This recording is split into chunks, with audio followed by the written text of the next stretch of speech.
রাসূলুল্লাহ। আল্লাহ পাক রব্বুল আলামিনের দরবারে শুকরিয়া আদায় করছি।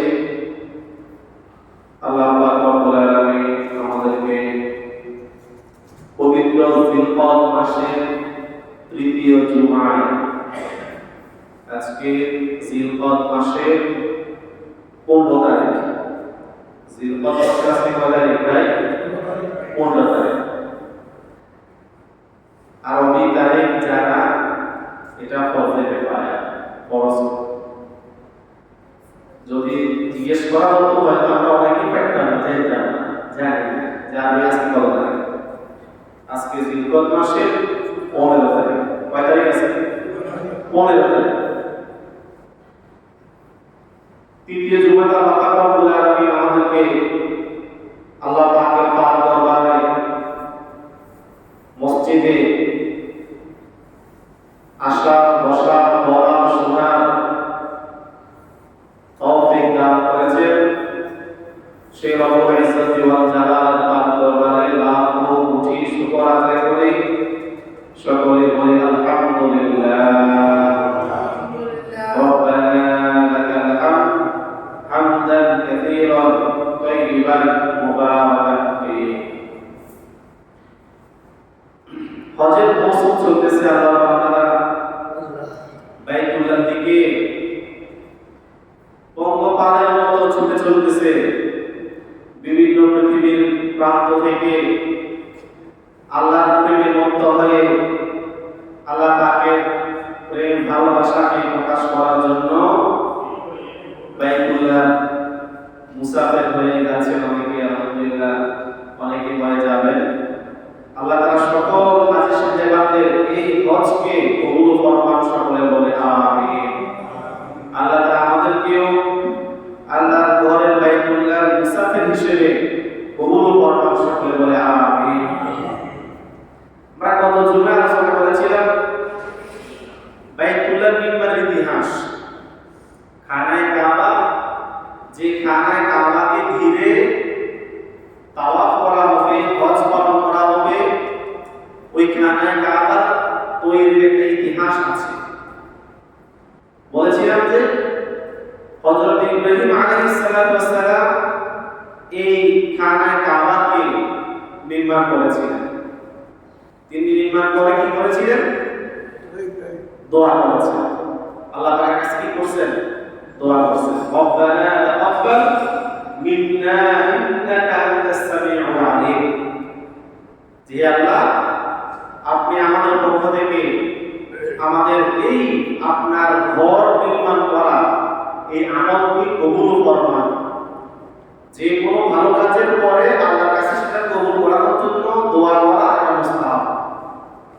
এটা মুস্তাহাব। ইব্রাহিম আলাইহিস সালাম যখন বাইতুল্লাহ নির্মাণ শেষ করলেন, আল্লাহ পাক বললেন ওয়া'আযিম ফিন নাস বিল হাজ্জ ইয়াতুকা রিজালান ওয়া আলা কুল্লি দামিরিন ইয়াতিনা মিন কুল্লি ফাজ্জিন আমিক। হে নবী আমার খলিল ইব্রাহিম, আপনি এখন মানুষকে এই ঘর তাওয়াফ করার জন্য, এই ঘর প্রদক্ষিণ করার জন্য, এই ঘরের হজ করার জন্য আপনি মানুষকে এলান করেন, আহ্বান করেন, মানুষকে আপনি ডাক দেন। ইব্রাহিম আসলে কি বলেছেন? আমি কিভাবে সেটা করব? ইব্রাহিম নবীকে আল্লাহ বলছে আপনি খানায়ে কাবার ছাদে উঠে একটা ডাক দেন, একটা আহ্বান করেন। ওই ডাক, ওই আহ্বানকে মানুষের হৃদয় পর্যন্ত, মানুষের কান পর্যন্ত পৌঁছানোর দায়িত্ব আমি আল্লাহ। আল্লাহ তাআলা ইব্রাহিম নবীর ওই আহ্বানকে সেই সময় থেকে কিয়ামত পর্যন্ত যত মানুষ পৃথিবীতে ছিল, যতজন পৃথিবীতে ছিল না, রুজগতে ছিল, প্রত্যেকের কানের মধ্যে ওই আওয়াজকে পৌঁছে দিয়েছে আল্লাহু আকবার। এবং বিপরীতে আল্লাহর যে বান্দারা লাব্বাইক বলতে পেরেছিল, আল্লাহ তাআলা তাকে, তাদের জন্য হজ করাকে কবুল করে নিয়েছেন। যে যতবার লাব্বাইক করেছিল সে ততবার হজ করতে পারবে, যে অসংখ্যবার লাব্বাইক বলেছে সে অসংখ্যবার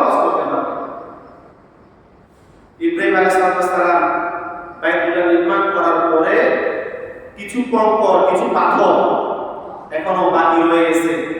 আল্লাহ তাআলা বললেন যে আমার নবী ইব্রাহিম, আপনি বাইতুল্লাহ ছাদে উঠে আপনি এই কঙ্করগুলোকে চতুর্দিকে নিক্ষেপ করুন।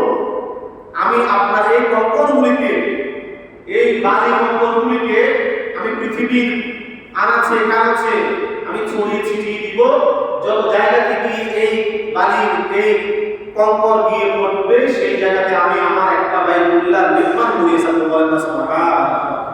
কেমন পর্যন্ত যত জায়গাতে মসজিদ নির্মাণ হবে বুঝতে হবে সেই ইব্রাহিম আলাইহিস সালামের সেই বালির একটা অংশ, কঙ্করের একটা অংশ এই জায়গাতে এসে পৌঁছেছিল।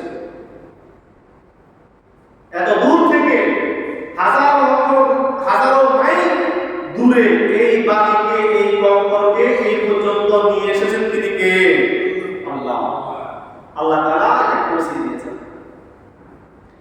তো বলছিলাম যে হযরত আদম আলাইহিস সালাম যখন এই যে দুনিয়াতে আসলেন, সাথে শয়তান ছিল। এখন আদম নবী তিনি যেহেতু আল্লাহ তাআলা তাকে মানুষ বানিয়েছেন, ইনসান বানিয়েছেন, এজন্য স্বভাবগতভাবে তিনি কিছুটা ভয় পাইতেছেন। যেহেতু দুশমন আছে, শয়তান সেখানে আছে, তিনি ভয় পাইতেছেন। আল্লাহ পাকের কাছে হযরত সাইয়্যিদনা আদম আলাইহিস সালাম দোয়া করলেন, আয় আল্লাহ, এত বড় দুশমন মোকাবেলা আমি কিভাবে করব? আয় আল্লাহ, মেহেরবানি করে আপনি কিছু একটা করেন, আমার অনেক বেশি ভয় পেতেছে। আমি এবং আমার স্ত্রী হযরত হাওয়া আলাইহিস সালাম আমরা খুব বেশি পরিমাণে ভয় পেতেছি, কিছু একটা করেন। আল্লাহ পাক রব্বুল আলামিন হযরত আদম নবীর ওই দোয়ার বরকতে ৭০,০০০ ফেরেশতা আসমান থেকে জমিনে অবতরণ করিয়েছেন। বলেন না সুবহানাল্লাহ। কত ফেরেশতা? ৭০,০০০ ফেরেশতা আসমান থেকে জমিনে অবতরণ করিয়েছেন। কেন? আদম নবীকে, তিনি তো তার বাড়িঘর বানিয়ে গেছিলেন খানায় কাবা। খানায় কাবা ওনার বাড়িঘর, সেখানে তিনি থাকতেন, এতেকাফ করতেন, এতেকাফ নিয়ে সেখানে থাকতেন, সেখানে খেতেন। আল্লাহর ঘরকে তিনি বাড়িঘর বানিয়ে গেছেন। এখন সিকিউরিটির জন্য ৭০,০০০ ফেরেশতা আল্লাহ তাআলা পাঠিয়েছেন।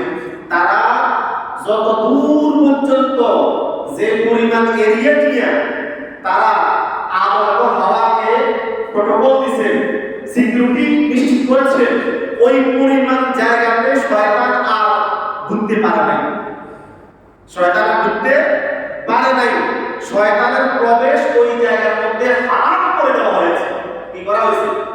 হারাম মানে নিষিদ্ধ করা হয়েছে, যার কারণে আজ পর্যন্ত ওই পরিমাণ জায়গা পরবর্তীতে আল্লাহ পাক রব্বুল আলামিন চিহ্নিত করে দিয়েছেন যে এটা হলো হেরাম শরীফ। কথা বুঝছেন? হেরাম শরীফ মানে খানায় কাবা থেকে কোনো দিকে ৫ মাইল, কোনো দিকে ৭ মাইল, কোনো দিকে ১২ মাইল, একটা বিশাল একটা এরিয়া। ওই এরিয়া তৈরি হলো কিভাবে? আল্লাহ নবী আদম আলাইহিস সালামের ওই দোয়ার বরকতে ফেরেশতারা যে পরিমাণ এরিয়া নিয়ে পাহারা দিয়েছিল, ওই এরিয়াতে শয়তানের প্রবেশ নিষিদ্ধ হওয়ার কারণে, হারাম হওয়ার কারণে ওই এলাকাটাকে এখন হেরাম শরীফ বলা হয়। ইব্রাহিম নবী শয়তান থেকে বাঁচার জন্য আল্লাহর কাছে দোয়া করছেন এবং আল্লাহর কাছ থেকে ৭০,০০০ ফেরেশতা কবুল করাইছেন। মানে একটা ফোর্স, সিকিউরিটি ফোর্স কবুল করাইছেন। এখন আমরা কি পরিমাণ আল্লাহর কাছে, শয়তানের কাছ থেকে পানা চাই? আউযুবিল্লাহ তো আমরা পড়ি, আউযুবিল্লাহি মিনাশ শাইতানির রাজিম, কিন্তু শয়তানের কোন সময় ভয় পাইছিলেন? শয়তানের কোন সময় ভয় লাগছে আপনার? শয়তানকে ভয় পাইছিলেন যে শয়তান নামক একটা দুশমন আমার আসলে সবসময় উঠতেছে, তাকে একটু ভয়, ও কখনো কি আপনার দিলের মধ্যে তার ভয় আসছে? তার থেকে বাঁচার জন্য আল্লাহর কাছে আপনি খুব বেশি পরিমাণে রোনাজারি করে দোয়া করছেন যে আল্লাহ, আপনি আমাকে শয়তানের খারাপ দিকে বাঁচান, শয়তানের দিকে আপনি আমাকে হেফাজত করেন। কারণ শয়তান প্রতি মুহূর্তে আমাকে জাহান্নামের দিকে ধাবিত করতেছে, না জানি মৃত্যুর মুহূর্তে সে আমার কালিমাটা ছিনিয়ে নেবে, না জানি মৃত্যুর মুহূর্তে আমার কালিমাটা সে ছিনিয়ে নেবে। আয় আল্লাহ, আপনি আমাকে হেফাজত করেন। এই জন্য মৃত্যুর মুহূর্তে আপনার সাথে শয়তানের চূড়ান্ত লড়াই হবে। মৃত্যুর মুহূর্তে শয়তানের সাথে প্রতিটি ঈমানদার নর নারী চূড়ান্ত একটা লড়াই হবে। ওই লড়াইয়ে যদি আপনি ঈমান টিকে রাখতে পারেন তাহলে আপনি মুমিন ঈমানদার। যদি ওই লড়াই যদি আপনি ঈমান ছেড়ে দেন, শয়তান নিয়ে গেল, তাহলে কিন্তু আপনি বেঈমান হয়ে মারা যাবেন। বলেন নাউজুবিল্লাহ। চূড়ান্ত কিন্তু খেলা কিন্তু ফাইনাল খেলা কিন্তু মুক্তি। এইজন্য মৃত্যুর জন্য প্রস্তুত থাকতে হবে এবং বরাবর আল্লাহর কাছে শয়তান যেন ঈমান বেঈমান করে যদি আমাকে আপনাকে যেন দুনিয়া থেকে দিতে না পারে, এই জন্য আল্লাহর কাছে দোয়া করতে হবে। আল্লাহর কাছে সব দোয়া করতে হবে। তো ইব্রাহিম আলাইহিস সালাম, আদম আলাইহিস সালাম ৭০,০০০ ফেরেশতার সিকিউরিটির মধ্যে তিনি দোয়া করতেছেন, কান্নাকাটি করলেন। প্রায় ৩০০ বছর তিনি কান্নাকাটি করলেন। কত শত বছর? ৩০০ বছর তিনি আল্লাহর কাছে কান্নাকাটি করেছিলেন। নাউজুবিল্লাহ। তিনি কি চুরি করছেন? জেনাবা বিচার করছেন? ডাকাতি করছেন? কারো নষ্ট করছেন? কখনো মিথ্যা বলছেন? গীবত করছেন? পরনিন্দা করছেন? চগলখড়ি করছেন? অনলাইনে কি ছিল? আল্লাহ পাকের একটা আদেশ ছিল, এই গাছের কাছে তুমি যাইও না। ওই গাছের কাছে তিনি ভুলে চলে গেছেন, ফাঁসিয়া। আল্লাহ নিজে বলে আমার আদম ইচ্ছাকৃতভাবে যায়নি। আমার নবী আদম, আমার প্রিয় বান্দা আদম, তিনি ইচ্ছাকৃত জাননি, ফাঁসিয়া। আল্লাহ নিজে বলে সে ভুলে গেছে। একটা ভুলের জন্য যদি আদম নবী ৩০০ বছর যদি কান্নাকাটি করতে পারে, আমার আপনার জীবনের পুরোটাই তো ভুল। আমার আপনার জীবনের পুরোটাই তো ভুল। আমার আপনার জীবনের যখন থেকে যেদিন থেকে বালক হয়েছি, ওই দিন থেকে আজকের দিনে মুখরা পর্যন্ত আল্লাহ আমার মধ্যে আছে। তাহলে আল্লাহর কাছে কি পরিমাণ কান্নাকাটি করা দরকার বলেন আমার ভাইয়েরা? কি পরিমাণ কান্নাকাটি করা দরকার? কি পরিমাণ কান্নাকাটি করা দরকার? আদম নবী যদি ছোট্ট একটা ভুলের কারণে, অনিচ্ছাকৃত ভুলের কারণে ৩০০ বছর কান্নাকাটি করেন, আমার আপনার পুরো জীবনটা এভাবে 10-20 জীবন মিলিয়ে যদি কান্নাকাটি করে, তাহলে তো আমার আপনার এই প্রায়শ্চিত্ত হবে না, গুনাহের প্রায়শ্চিত্ত হবে না। এই জন্য আল্লাহর কাছে কান্নাকাটি করতে হবে। আদম আলাইহিস সালাম ৩০০ বছর কান্নাকাটি করছেন। পরবর্তীতে তিনি একটা উসিলা দিয়েছেন। কি উসিলা? আয় আল্লাহ, জান্নাতে থাকাকালে জান্নাতের দরজার মধ্যে আমি আপনার নামের সাথে একটা পবিত্র নাম লেখা ছিল। ওই লেখা দেখেছি একজনের নাম লেখা আছে সেখানে। আয় আল্লাহ, ওই নাম হযরত মুহাম্মদুর রাসূলুল্লাহ সাল্লাল্লাহু আলাইহি ওয়াসাল্লাম। আয় আল্লাহ, সেই নবী বিশ্ব নবী মুহাম্মদুর রাসূলুল্লাহ, আপনার হাবিব, আপনার সবচেয়ে প্রিয় বান্দা, ওই নবীর উসিলাতে, ওই নবীর নামের উসিলাতে আল্লাহ আমার জীবনের সমস্ত ভুল ত্রুটি, আমার জীবনে যা ভুল ত্রুটি করেছে সব কিছু থেকে আপনি আমাকে মাফ করে দেন। ৩০০ বছর কান্নাকাটি করার পরে বিশ্বনবী মুহাম্মদ রাসূলুল্লাহ সাল্লাল্লাহু আলাইহি ওয়াসাল্লামের নাম মুবারক নিয়ে তার নামের উসিলায় যখন আল্লাহর কাছে দোয়া করেছেন, আল্লাহ তাআলা তার প্রিয় ব্যক্তির নামের এই লাজ, এই সম্মান তিনি রক্ষা করলেন। তিনি আদম আলাইহিস সালামকে তিনি মাফ করে দিলেন। বলেন সুবহানাল্লাহ। আদম আলাইহিস সালাম ৩০০ বছর পরে বিশ্ব নবীর উসিলায় মাফ পেয়েছেন। ওই নবীর নাম না, ওই নবীর আদর্শকে যদি আপনি গ্রহণ করেন, ওই নবীর আদর্শকে যদি আপনি গ্রহণ করেন, ওই নবীর সুন্নাহকে যদি আপনি ফলো করেন, তাহলে কি বলেন? আল্লাহ তাআলা মাফ করবেন, আমাকে আপনাকে মাফ করবেন? মাফ করবেন। শুধু নাম নিয়ে দোয়া করা তাহলে আল্লাহর কাছে ৩০০ বছর কান্নাকাটি করার কোনো মাপ নেই, আল্লাহ মাফ ঘোষণা করেন নাই। কিন্তু একজন নবী, বিশ্ব নবী, আখির নবী সাইয়্যিদুনা মুহাম্মদ রাসূলুল্লাহ সাল্লাল্লাহু আলাইহি ওয়াসাল্লাম, তার নামের উসিলায় তিনি মাফ পাইছেন। তাহলে যে নবীর নামের মধ্যে এত বরকত, ওই নবী যে মিশন নিয়ে এসেছেন, যে কোরআন নিয়ে এসেছেন, যে আদর্শ নিয়ে এসেছেন দুনিয়াতে, ওই মতাদর্শ, ওই সুন্নাহ যদি আমি আপনার জীবনে, আমাদের জীবনে যদি বড় করতে পারি, তাহলে আল্লাহ তাআলা আমার পর্যন্ত কি রেখেছেন, কি পরিমাণ ক্ষমা দিবেন, কি পরিমাণ রহমত বরকত আমাকে আপনাকে দিবেন। এই জন্য নবীজির সুন্নাহকে ফলো করতে হবে, নবীজির জীবনীকে নিজের জীবনের আদর্শ বানাইতে হবে। হযরতে আল্লাহ তাআলা এই হজ হজকে, ওই ঘরকে উসিলা করে হাজী সাহেবদের জন্য হজ ব্যবস্থা করেছেন। হাজী সাহেবরা সেখানে হজ করে আল্লাহ তাআলা এটাকে ফরজ করে দিয়েছে, হজ করতে হবে। হজ এটা এমন একটি আমল যে আমলের মধ্যে অনেক তাত্ত্বিক রহস্য আছে, অনেক তাত্ত্বিক রহস্য আছে। হাজী সাহেব তিনি যখন হজ করতে যায়, তার এই হজের জন্য বের হওয়া এটা অনেক কিছুকে আপনাকে স্মরণ করায়, অনেক কিছুর পরিচয় বহন করে। সেখানে এক নাম্বার হলো যে হাজী সাহেব তার হজ এটা মানুষের মৃত্যু পরকালীন মুহূর্ত, মৃত্যু পরকালীন পরিস্থিতিকে স্মরণ করায়। মানুষ যখন মারা যায় তখন প্রথম চিত্র কি হয়? আত্মীয় স্বজন কান্নাকাটি করে, ঠিক না? মানুষ মারা যাওয়ার পরে প্রথম চিত্র, প্রথম দৃশ্য কি আসে? যে তার ছেলে সন্তান বিবি বাচ্চা যারা আছে আশপাশের লোকজন তারা কান্নাকাটি করে। কান্নাকাটি করার পরে তাকে ধোয়ানো হয়, ধোয়ানোর পর তাকে কি করা হয়? কাপড় পরানো হয়, 3টা কাপড় পরানো হয়।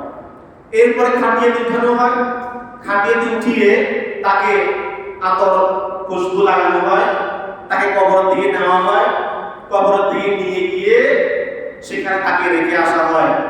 তার সাথে তার আত্মীয় স্বজন যায়, কেউ কেউ বাড়ি থেকে যায়, কেউ কবর পর্যন্ত যায়। আর তার সাথে যে আরো 2টা আত্মীয়, 2টা জিনিস থাকে, সেটা তার কবরের ভিতরেও যায়। আত্মীয় স্বজন তো যারা মহিলা তারা কবরে যায় না, তারা বাড়ি থেকে যায়। যারা নাকি পুরুষ তারা কবর পর্যন্ত যায় বা জানাজার জন্য আসে, জানাজা পর্যন্ত সবাই আসে। এরপর জানাজা পরে অনেকে চলে যায়, জানাজার পরবর্তী সময়ে অনেকে কবর পর্যন্ত যায়, সেখানে মাটি দিয়ে আসে। কবর পরে অনেকে চলে যায় জিয়ারতের জন্য, অল্প কিছু মানুষ বাকি থাকে। এরপর তাকে যখন কবর রাখা হয় তারাও মাটির উপরে থেকে যায়, কবরের ভিতরে কেউ ঢুকে না, কেউ যায় না। তবে 2টা জিনিস তার সাথে যায়, একটা হলো তার নেক আমল আর একটা হলো তার বদ আমল। 2টা জিনিস যায়, কি কি? একটা হলো তার নেক আমল আর একটা হলো তার বদ আমল। এখন কবর দিয়ে দেওয়া হয়েছে, কবর দেওয়ার পরে এখন তার আমলের দরজা বন্ধ। তার নিজে আমল করেছে, তার আমলনামা বাড়াবে এই সুযোগ কি আর আছে? কথা বলেন, আর আছে? আর নাই। তবে একটা সুযোগ আছে, সেটা হলো ইসালে সওয়াব করা। ইসালে সওয়াবের মাধ্যমে আপনি আপনার বাবার জন্য বাবাকে কবর রেখে এসে তারপর আপনি যদি সূরা ফাতিহা, সূরা ইখলাস, কিছু দুরূদ শরীফ, কিছু জিকির আজকার করে আপনি আল্লাহর কাছে দোয়া করেন, আল্লাহ আমার এই আমলগুলা আপনি সদকা করলেন, জুমার দিন মিষ্টি বিতরণ করলেন, দোয়া করাইলেন, এই আমলগুলির হাদিয়া আপনি চাইলে আপনার বাবার আমলনামাতে যোগ হবে। তাহলে এই সুযোগটা আছে। তো এই যে আমাদের মৃত্যু এবং তার পরকালীন যে একটা চিত্র, এই চিত্রগুলা হজ আমাকে আপনাকে স্মরণ করিয়ে দেবে। কিভাবে? একজন মানুষ যখন হজ করার জন্য বের হবে, বের হওয়ার সময় তার হজের জন্য, সফরের জন্য অনেক প্রস্তুতি লাগে, অনেক প্রস্তুতি সে গ্রহণ করে। তার যা যা প্রয়োজন আছে সব কিছু সে গ্রহণ করে। তার টাকা পয়সার প্রয়োজন সে সেটা নেয়, তার পোশাক প্রয়োজন সেটা সে তার ব্যাগের মধ্যে রাখে, ব্যবহার্য যত বস্তু রয়েছে, প্রয়োজন রয়েছে সব কিছু সে তার ব্যাগের মধ্যে গোছায়। এরপরে একদিন সময় করে যখন তার ডেট আসে, ওই ডেটের দিন সে তার বাড়ি থেকে সবার কাছ থেকে বিদায় নিয়ে হজ করার জন্য বের হয়ে যায়। আত্মীয় স্বজন কান্নাকাটি করে, মা কান্নাকাটি করে, বাবা কান্নাকাটি করে, সন্তান কান্নাকাটি করে। যদিও 40 দিন 50 দিনের একটা সফর, কিন্তু মন প্রিয়জনটা অনেক দূরে চলে গেছে, এই জন্য মনটা কাঁদে। চোখের জলে তার প্রিয় মানুষটাকে, ওই হাজী সাহেবটাকে মানুষ বিদায় জানায়। বিদায় জানাতে গিয়ে কিছু মানুষ তো বাড়ি থেকে যায়, কিছু মানুষ সাগরগঞ্জ পর্যন্ত এগিয়ে দেয়, আর কিছু আছে না ঢাকা এয়ারপোর্ট পর্যন্ত সেখানে পৌঁছিয়ে দেয়। ওই এরোপ্লেনের মধ্যে সে তার আত্মীয় স্বজন সব কিছুকে ছেড়ে গিয়ে তার সাথে যে ব্যাগ বসিয়েছিল ওই ব্যাগ নিয়ে কিন্তু এককভাবে একাকি সেখানে তাকে উঠতে হয়। এরপরে গিয়ে সে বাইতুল্লাহতে গিয়ে পৌঁছে, বাইতুল্লাহতে গিয়ে পৌঁছার পরে সে লাব্বাইক আল্লাহুম্মা লাব্বাইক সে তালবিয়া পড়ে এবং কুরবানি করে আল্লাহর জন্য কুরবানি করে সাফা মারওয়া সেই দুই পাহাড়ের মাঝখানে 7 বার এভাবে সে দৌড়াদৌড়ি করে মুজদালিফা আরাফার ময়দানে সে অবস্থান করে। এভাবে এক জায়গা থেকে আরেক জায়গায় সে ছুটে চলে। বাইরে আমার এই সব দৃশ্য মৃত্যুর পরকালীন জীবন সে যখন কাবাতে পৌঁছে যায়, মক্কাতে পৌঁছে যায়, ওই মক্কাতে পৌঁছার পরবর্তী দৃশ্য কেন যেন কিয়ামতের পরবর্তী দৃশ্য, মৃত্যুর পরবর্তী দৃশ্যগুলোকে স্মরণ করায় দেয়। মানুষ মৃত্যুর পরে এখন তার জন্য ইসরায়েলে জবাব করলে সে পায়। সেখানে যদি আপনি হজ করতে গিয়েছেন, আপনার সাথে আপনি কিছু সম পরিমাণ আপনি টাকা পয়সা ব্যবহার্য জিনিস নিয়ে গেছেন, আপনার অনেক টাকা হলে আর কিছু টাকা হলে আপনার জন্য ভালো হয়, আপনি কিছু কেনাকাটা করতে পারবেন, ভালো কিছু নিতে পারবেন। আপনার সাথে ওই আপনার এলাকার একজন প্রবাসী ভাইয়ের দেখা হয়েছে, তিনি আপনাকে টাকা 1000 রিয়াল, 500 রিয়াল, 100 রিয়াল আপনাকে হাত দিয়ে দিল, আপনি খুশি হয়ে যাবেন না? খুশি হবেন না? খুশি হবেন, মনের মধ্যে আনন্দ আসবে যে আলহামদুলিল্লাহ আমার এই টাকাটা দিয়ে আমি বাকি প্রয়োজন পুরো করতে পারবো। এটা কেন যেন হিসাবে সওয়াব করা হলো। এবং কবরের জগতের পরবর্তী জগৎ যখন কিয়ামতের ময়দান কায়েম হবে, মানুষ তার বদামলের কারণে কিয়ামতের বিভীষিকাময় মুহূর্তে মানুষ একবার এই দিক তো একবার ওই দিক, এভাবে একবার এই নবীর কাছে আরেকবার ওই নবীর কাছে, এভাবে ঘুরতে ঘুরতে দৌড়াইতে দৌড়াইতে কিয়ামতের ময়দানের এক প্রান্ত থেকে আরেক প্রান্ত পর্যন্ত ছুটে চলবে, দিক বেদিক ছুটে চলবে, কেন যেন ফাঁকা হয়ে যাবে। কিয়ামতের ময়দানের চিত্র আল্লাহ কি বলে? তো কিয়ামত হলো সেই ময়দান যে ময়দান মানুষ এত বেশি, রাসূলুল্লাহ সাল্লাল্লাহু আলাইহি ওয়াসাল্লাম বলেন আল্লাহ পাক রব্বুল আলামিন কিয়ামতের ময়দানে মানুষকে বিবস্ত্র করে তুলবেন। কিভাবে তুলবেন? বিবস্ত্র করে তুলবেন। বিবস্ত্র করে তোলার পরে সর্বপ্রথম যাকে কাপড় পরানো হবে তিনি সাইয়্যিদিনা হযরতে খলিলুল্লাহ ইব্রাহিম আলাইহিস সালাম। তাকে সর্বপ্রথম কি করা হবে? কাপড় পরানো হবে। আমাদের আয়েশা রাদিয়াল্লাহু আনহা বলেন, ইয়া রাসূলুল্লাহ, মানুষ কিয়ামতের ময়দানে বিবস্ত্র হয়ে উলঙ্গ হয়ে উঠবে, মানুষের লজ্জা লাগবে না? মানুষ একে অপরকে তাকিয়ে লজ্জা পাবে না? বিশ্বনবী বলেন, আমার প্রিয় আয়েশা রে, কিয়ামতের ময়দান এমন একটা ময়দান রে, যেই ময়দানে আল্লাহ পাক রব্বুল আলামিন কোন জাহান্নামের কোন আযাব সেখানে রাখেন নাই, সেখানে শারীরিক কোনো শাস্তি হবে না। কিয়ামতের ময়দানে ওই শাস্তি এত মারাত্মক হবে, যেই মারাত্মক শাস্তির কারণে আল্লাহ পাক রব্বুল আলামিনের কাছে কিয়ামতের ওই বাসীরা মানুষ আল্লাহ তাআলাকে বলবে যে আল্লাহ জাহান্নাম তীরে দিয়া দিলেন, তবুও কিয়ামতের এই আযাব থেকে আমাদেরকে আপনি হেফাজত করেন। এত ভয়ঙ্কর আযাব হবে, তবে সেটা শারীরিক ভাবে হবে, সেটা মানসিক ভাবে হবে। কিয়ামতের ময়দানে কোনো শারীরিক শাস্তি নেই, সেটা হবে মানসিক শাস্তি। আল্লাহ নবী বলেন কিয়ামতের ময়দানে এত মারাত্মক হবে যে কেউ কারো দিকে তাকানোর সুযোগ হবে না, সবাই ছুটাছুটি করবে। হজের আরাফার ময়দানে সবার অবস্থান করা, মুজদালিফার ময়দানে সবার অবস্থান করা, 9 তারিখ আরাফা ও 10 তারিখ মুজদালিফা, সেখান থেকে আবার মক্কা থেকে খানা কাবাতে, সেখানে বাইতুল্লাহ থেকে আবার গিয়ে মিনাতে, সেখান থেকে আবার যাত্রা করার জন্য এইভাবে মানে এক জায়গা থেকে আরেক জায়গায় ছুটে চলা, হাজী সাহেবানদের এই দিক বেদিক ছুটে চলা, এটা কিয়ামতের ময়দানের সেই ভয়াবহ চিত্রকে স্মরণ করে। হজের দ্বিতীয় তাত্ত্বিক রহস্য হলো, হজ এটা প্রেম এবং ভালোবাসা প্রকাশের জন্য আল্লাহ তাআলার পক্ষ থেকে একটা গুরুত্বপূর্ণ একটি আমল। এটার মধ্যে এক আর ভালোবাসা উত্তম নমুনা আর উত্তম চিত্র সেখানে আছে। দুনিয়ার মানুষ যখন কেউ কারো প্রেমে পড়ে, হোক না সেটা অবৈধ প্রেম, অবৈধ প্রেম প্রীতি, সেটা হলেও তার একটা বাস্তবতা তো আছে যে একটা ছেলে একটা মেয়ের জন্য পাগল মারা হয়ে যায়, একটা মেয়ে একটা ছেলের জন্য পাগল মারা হয়ে যায়। এখন ওই ছেলে ওই মেয়েকে পায় না, বা ছেলে মেয়েকে পায় না, মেয়ে ছেলেকে পায় না। এখন তাদের অবস্থা কি হয়?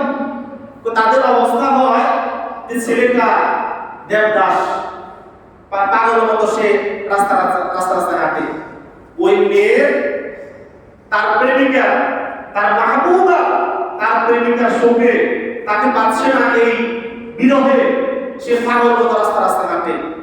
তার চুলগুলো এলোমেলো হয়ে থাকে, চুলের মধ্যে সে চুল আঁচড়ায় না, মাথার মধ্যে গায়ের মধ্যে সে তেল ব্যবহার করে না, দামি কোনো পারফিউম ব্যবহার করে না, জামা পোশাক একেবারে সাদা সিধা জামা পোশাক পরে সে হাঁটে চলে, মাহবুবার নাম বারবার সে মুখ দিয়ে উচ্চারণ করে, প্রেমিকার নাম সে বারবার উচ্চারণ করে, সে প্রেমিকার বাড়ির আশপাশে সে ঘুর করে না,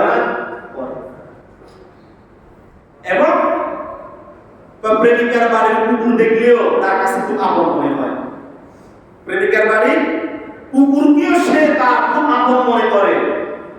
ফাইলে যদি সম্ভব হয় কুকুরকে চুমা দেয়, কুকুরকে আদর করে, যেহেতু এটা আমার প্রেমিকার বাড়ির কুকুর।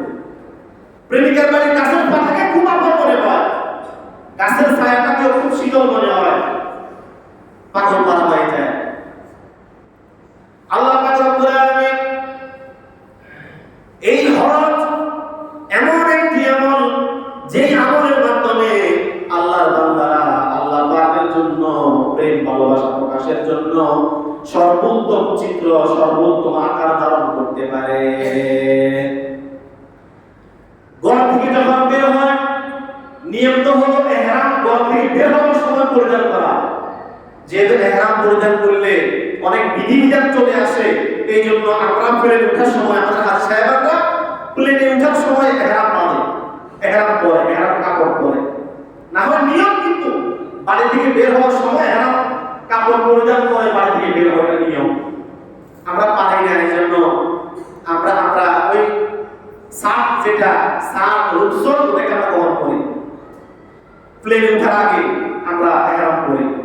তো বাড়ি থেকে সে ইহরাম যদি পরে বের হইতো, তাহলে মাত্র 2টা কাপড়। কয়টা কাপড়? 2টা কাপড়। ইহরাম পরলে আপনার চুল আঁচড়াতে পারবেন না, ইহরামের পর চুল আঁচড়ানো যায় না। ইহরাম পরলে আপনি খুশবু লাগাতে পারবেন না, আতর লাগাতে পারবেন না। ইহরামের পরে কি আতর লাগানো যায়? আতর লাগানো যায় না। এখন ইহরাম পরে আপনি আপনার আশিক, আমাদের প্রকৃত ভালোবাসা পাওয়ার হকদার একজন, তিনি কে? বলা সবাই বলে জোরে বলেন, তিনি কে? আল্লাহ। আল্লাহ তাআলা বলেন, ওয়াল্লাযীনা আমানু আশাদ্দু হুব্বান লিল্লাহ, আশাদ্দু হুব্বান লিল্লাহ, যারা প্রকৃত ঈমানদার বান্দা আমার, আশাদ্দু মানে কঠিন ভালোবাসা আল্লাহর জন্য তার দিলের মধ্যে জায়গা পায়। ওয়াল্লাযীনা আমানু আশাদ্দু হুব্বান লিল্লাহ, যারা নাকি প্রকৃত ঈমানদার, তারা আল্লাহকে খুব বেশি পরিমাণে ভালোবাসে, কঠিন ভালোবাসে। আল্লাহর ইশক ভালোবাসা প্রকাশ্যে হজের মাধ্যমে করে, বাইতুল্লাহতে সে যায়, যাওয়ার পরে ওই প্রেমিকের মতন এখন আল্লাহ পাকের ঘরের আশপাশে সে ঘুরে, ঘুরে কি কয়? লাব্বাইক আল্লাহুম্মা লাব্বাইক, লাব্বাইক লা শারীকা লাক লাব্বাইক, ইন্নাল হামদা ওয়ান নি'মাতা লাকা ওয়াল মুলকু লা শারীকা লাক লাব্বাইক। এটা শুধু একবার নয়, দুইবার নয়, অসংখ্যবার বলা লাগে, অসংখ্যবার সে বলে। শুধু মাতাবের মধ্যে যখন সে ঘুরে তখন বলে না, সে যখন বাসার দিকে যায় তখন বলে, বাসার দিকে মসজিদে আসার তখন বলে, কোন উঁচু জায়গাতে যখন উঠে তখন বলে, উঁচু জায়গা থেকে নিচে দিয়ে নামতেছে তখন বলে, কোন মানুষকে দেখলে বলে, কোন পশুকে দেখলে বলে, কোন একটা গাড়িকে দেখলে বলে। 24টা ঘন্টা তার মুখের মধ্যে শুধু লাব্বাইক আল্লাহুম্মা লাব্বাইক। এভাবে আল্লাহকে সে ভালোবেসে আল্লাহর নাম বারবার সে উচ্চারণ করে। দুনিয়ার এই প্রেমের সাথে আল্লাহর এই প্রেমের কিন্তু খুব ভালো একটা মিল আছে, খুব ভালো একটা দিক আছে। দুনিয়ার প্রেমিক প্রেমিকার বাড়ির কুত্তারে শোনাবে, গাছের শোনাবে, প্রেমিকের বাড়ির কোন একটা কুকুর বিড়াল খাইলেও এটারও শোনা দিতে মন চায়। আল্লাহর আশিক বান্দা যারা, হাজী সাহেবের বান্দা যারা, তারা সেখানে গিয়ে হজের আসর শোনাবে, খানায় কাবার গিলাফ শোনাবে, মুলতাজাম ওই জায়গাটাকে শোনাবে, হজের আসর যদি শোনাবে, আল্লাহ তাআলা বলেন যে ব্যক্তি হজের আসর শোনা দিবে আমি আমার ওই বান্দার জীবনের সমস্ত গুনাহকে মাফ করে দেব। সুবহানাল্লাহ। মুলতাজাম খানায় কাবা আরেকটা জায়গা আছে, নির্ধারিত একটা জায়গা আছে মুলতাজাম, ওই জায়গাকে রাসূলুল্লাহ সাল্লাল্লাহু আলাইহি ওয়াসাল্লাম ওই জায়গাকে যখন তিনি সেখানে গিয়েছেন, সেখানে ওই জায়গাটাকে জড়াই দিয়েছেন, জড়াই তিনি তার চেহারা তার পুরো শরীরকে ওই জায়গার সাথে বারবার তিনি লাগাইতেছেন, মুছতেছেন, স্পর্শ করতেছেন আর কান্নাকাটি করতেছেন। আল্লাহ রাসূল কান্নাকাটি দেখে সাহাবায়ে কেরাম পিছনে ছিলেন, তারাও কান্নাকাটি শুরু করছেন। ওই জায়গাটা বরকতময় জায়গা এবং দোয়া কবুলের জায়গা, দোয়া কবুলের জায়গা। এখন দুনিয়ার প্রেমিক ফারা হয়ে ঘুরে, আল্লাহর এই বান্দাও একবার এই জায়গাতে আরেকবার ওই জায়গাতে আল্লাহকে পাওয়ার জন্য সে বিভিন্ন ময়দানে, বিভিন্ন জায়গাতে, বিভিন্ন ঘরে সে এভাবে ঘোরাফেরা করে। আল্লাহ তাআলাকে যখন সে ভালোবেসে এভাবে লাব্বাইক আল্লাহুম্মা লাব্বাইক বলতে থাকে, আল্লাহ তাআলা ফেরেশতাদেরকে জমায়েত করে, ফেরেশতাদের একটা সমাবেশ তিনি ঘটান আর ফেরেশতাদেরকে বলে যে আমার বান্দা, আমার ফেরেশতারা তোমরা দেখো তো আমার এই বান্দারা খানায় খাবার আশপাশে এসে কি করে, কি চায়। বলে আল্লাহ এটা তো আপনার চায় বা আমার চায়। বলে তোমরা সাক্ষী থাকো আমার এই হাজী বান্দা হাজী সাহেবের জন্য আমি আমার ভালোবাসা, আমি আমার রহমত আর বরকতকে আমি লাজম করে দিলাম। বলে সুবহানাল্লাহ। আমার ভালোবাসাটাকে আমি দান করলাম, তার জীবনের সমস্ত গুনাহ সে মাফ চায়। আল্লাহ তাআলা বলেন তোমরা সাক্ষী থাকো তার জীবনের সমস্ত গুনাহকে মাফ করে দিলাম। ভাইরা আমার বিশ্বনবী বলেন আল হাজ্জুল মাবরুর লাইসা লাহু জাযাউন ইল্লাল জান্নাহ। যে ব্যক্তি হজ করে, হজ মাবরুর যে যার নসিব হয়, হজ মাবরুর হলো হজ করতে গিয়ে কোনো ধরনের অন্যায় অপরাধ গুনাহ, সগীরা গুনাহ কবিরা গুনাহ না করে সঠিকভাবে হজের ফরজ ওয়াজিব সুন্নাতগুলোকে আদায় করে যদি কোনো ব্যক্তি হজ করে আসতে পারে, হজ্জে মাবরুরের বিনিময়ে আল্লাহ পাক রব্বুল আলামিন তাকে জান্নাত দান করবেন। সুবহানাল্লাহ।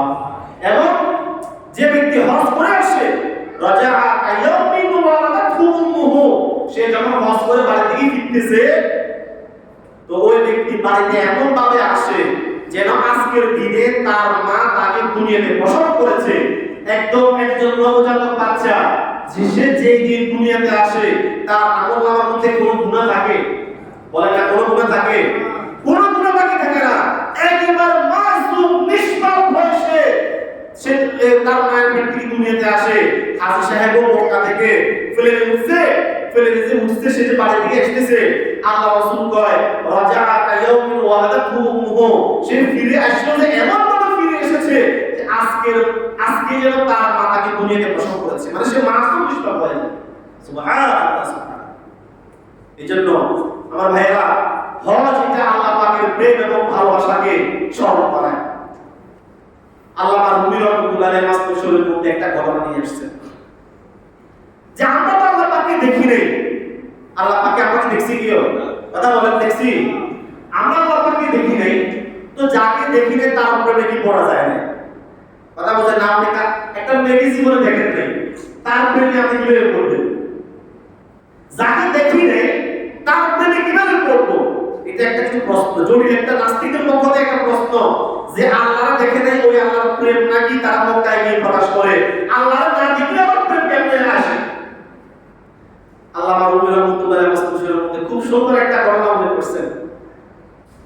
আল্লামা রুমি বলেন আগেরকার যুগের রাজা বাদশাদের দরবারে অনেক ধরনের মানুষ বসবাস করত, অনেক ধরনের খাদেম বন্দা বসবাস করত। কারো কাজ ছিল খানা পাকানো বাবুর্চি হিসেবে, কারো কাজ ছিল কাপড় চোপড় ধোয়া, কারো কাজ ছিল ঝাড়ু দেওয়া। এইভাবে বহু ধরনের মানুষ রাজ দরবারে কাজ করত। রাজার দরবারে একজন ধুপা ছিল, ধুপা। তার কাজ ছিল রাজ দরবারে যত কাপড় ছিল ওই কাপড়গুলোকে নিয়ে সে তার বাড়িতে নিয়ে সেগুলাকে সুন্দরভাবে ওয়াশ করে আয়রন করে আবার রাজ দরবারে নিয়ে আসবে। এটা তার কাজ ছিল, তার নিয়মে চাকরি। এভাবে দৈনিক সে রাজ দরবারের কাপড়গুলোকে সে নিয়ে যায়, আবার সেই রুটিন মতো সেই পরিষ্কার কাপড়গুলোকে রাজ দরবারে নিয়ে আসে। এভাবে অনেক দিন চলতেছিল।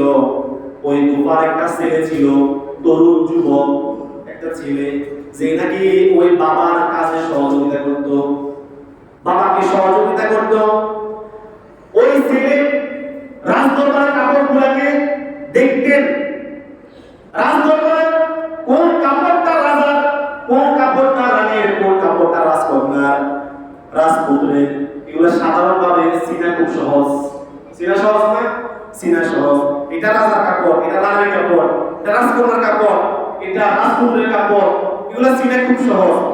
যেহেতু এক একটা কোয়ালিটি একরকম, বয়স হিসেবে মানুষের কাপড়ের একটা মিল থাকে।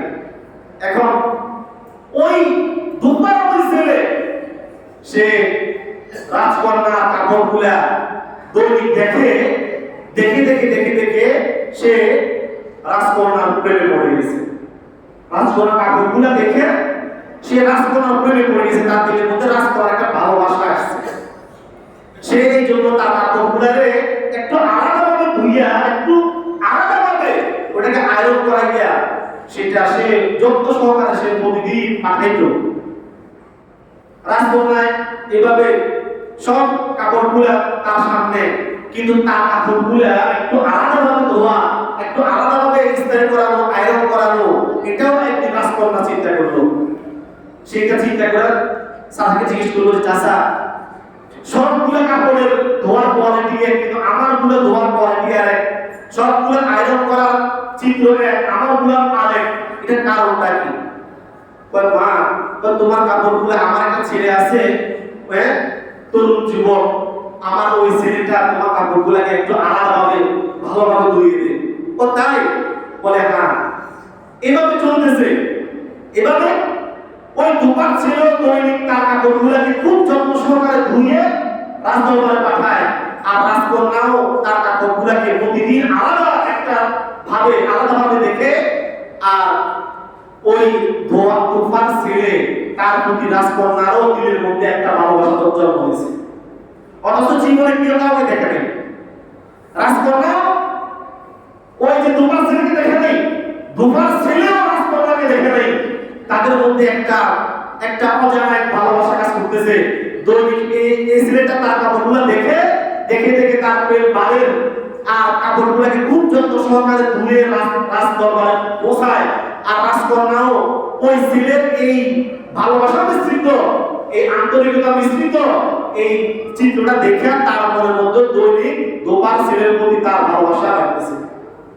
এখন একদিন, দুই দিন এভাবে যাইতে যাইতে একদিন রাজার কানে এই কথাটা কে যেন ফ্লাশ করে দিছে যে আপনার মেয়ে রাজকন্যা সে ধোপার ছেলের প্রেমে পড়ছে।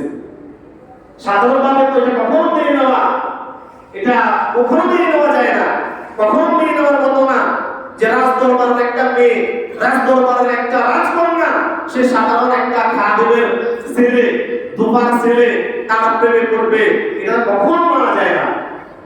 ওই দিক থেকে রাজা ও ধোপাকে ডাকে বলল যে আজকে থেকে তোমার চাকরি শেষ, তুমি আর আমার রাজদরবারে আসতে পারবে না। এখন ধোপা আর আসে না, কাপড়ও আর নেয় না। ওই ধোপার ছেলে রাজকন্যার কাপড়গুলো আর দেখে না। তার মনের মধ্যে যে অজানা ভালোবাসা তৈরি হয়েছে, এই ভালোবাসা তাকে পুরে খেয়ে ফেলতেছে। এই বিরহ ব্যথায় সে খাওয়া দাওয়া ছেড়ে দিয়ে এত অসুস্থ হয়ে গেছে যে কিছুদিন পরে ধোপার ওই ছেলেটা মারা গেছে। ধোপার ওই ছেলেটা মারা গেছে। মারা যাওয়ার পর তাকে দাফন কাফন করে তাকে দাফন করা হয়েছে, কবরস্থ করা হয়েছে।